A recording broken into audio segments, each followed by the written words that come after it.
Hello, welcome to my presentation for Positions and Practice. My name is Mandy Simpson. I was born and brought up on a dairy farm in rural Cheshire. At the age of 10 I went to boarding school and I was 15 years old when my mother died of cancer. As a result of this, I grew up very quickly. I left school wanting to be an actress, but instead I moved back home with my dad and started my own private catering company. I have always loved taking photographs as a record of my life. When the last of my 3 children flew the nest, I bought myself a Sony digital camera and signed up for some photography courses at my local sixth form college, and I've been hooked ever since.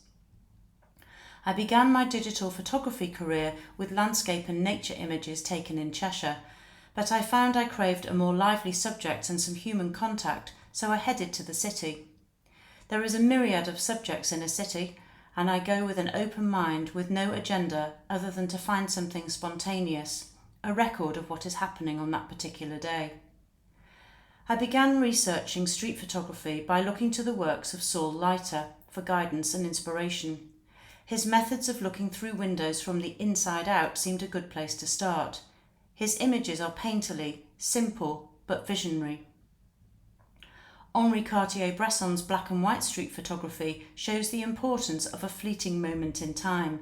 Blink and you'll miss it. He describes this as the decisive moment.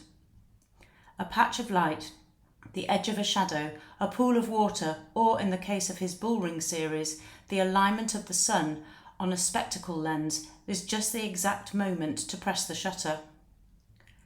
In much the same way, Joel Meyerowitz explains how to anticipate a moment. Be present and ready to react, he says. He explains the capture of the camel coats, a puff of steam, 4 people and 2 shadows, and he has a beautifully composed image, something remarkable from an unremarkable incident, and that is his skill. His image of a man in Puerto Rico on a unicycle, holding balloons and flowers with his arms outstretched, mimicking the statue next to him, was another unusual chance encounter, which resulted in an incredible photograph. My first inclination for my MA project was to move away from street photography to try something new. After a recent collaborative piece investigating motherhood, I thought that was the way I wanted to go. I took some images of my neighbour Joanne and her 16-year-old son Finbar. It was the expression on this rebellious teenager's face which took me back to the streets. Just a few weeks ago, I photographed a group of young skateboarders, and one of them emailed to thank me for noticing him. He said he'd never ever felt like he'd be worthy of even someone watching him do something. This really struck a chord with me and is a reminder of the social pressures our young people are living under. The effects of social pressures are sensitively recorded in Mary Ellen Mark's Tiny Streetwise Revisited. She dedicated 30 years of her life to following Erin Blackwell, otherwise known as Tiny. First meeting when Tiny was 13 years old, living on the streets in a life of poverty, drugs and prostitution, and this book shows a visual record of her life, relationships with her alcoholic mother, friends and boyfriends, and her unbreakable bond with her 10 children. The images are a portrayal of human emotion, at times utterly raw and devastating, but there is a feeling of Tiny's inner strength to overcome whatever obstacle comes her way. Susan Sontag says, "There is something predatory in the act of taking a picture. To photograph people is to violate them, by seeing them as they can never see themselves. By having knowledge of them they can never have. It turns people into objects that can be symbolically possessed." Paul Trevor's In Your Face may qualify this comment. His extremely close-up portraits of people from different walks of life, one from the city, the other Brick Lane, highlight once again the effects of social pressures and class and show a wealth of human character. Using a 35mm film camera and standard 50mm lens, the black and white photographs depict people as they may not recognise themselves. Having looked at my own practice, I can see there are few tangible connections and little human emotion, and this is where I want to draw on my research. I have been using a 200mm lens, so I tend to position myself to take pictures from a distance without people realising. This comes as a result of not being brave enough to ask permission, and also a desire to keep the spontaneity in the shots. But I have found now that by being part of the street, hiding myself in plain sight and using a 50mm lens, I can choose someone who I would like to photograph and approach them with a smile. Very few people have said no, and many are delighted and ask if I can send them a copy of the picture. What concerns me is losing the spontaneity. In Camera Lucida, Roland Barthes explains his dread of having his own photograph taken, saying, "I transform myself in advance into an image once he can feel the lens trained upon him. I can see that with most people I've approached that this is exactly what they do." I like the level playing field which Jamie Hawksworth employs in his series Preston Bus Station. He says, "Everyone I photograph is as important as everyone else."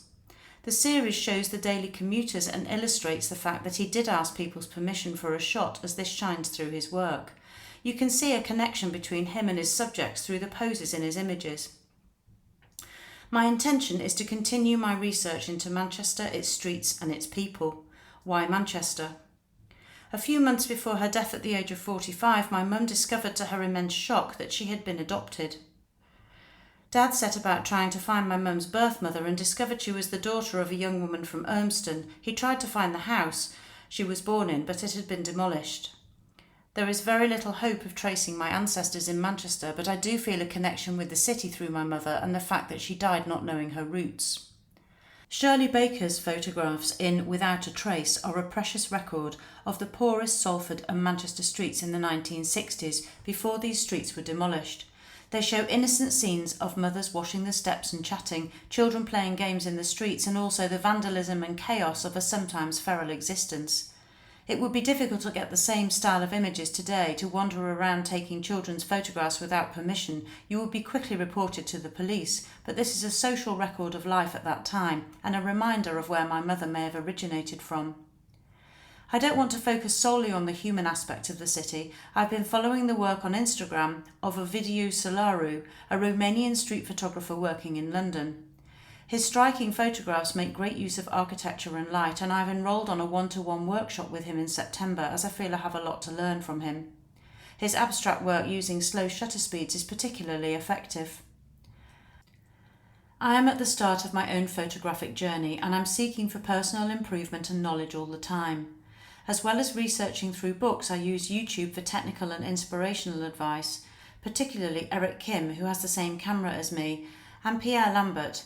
Both photographers have an infectious energy which feeds my thirst for development. Finally, I want to end on the words of Joel Merowitz. Don't hesitate, because in photography hesitation is loss, and every picture you lose is like a wound. I know, I've lost a few and have learned from those experiences. Have the confidence to try anything.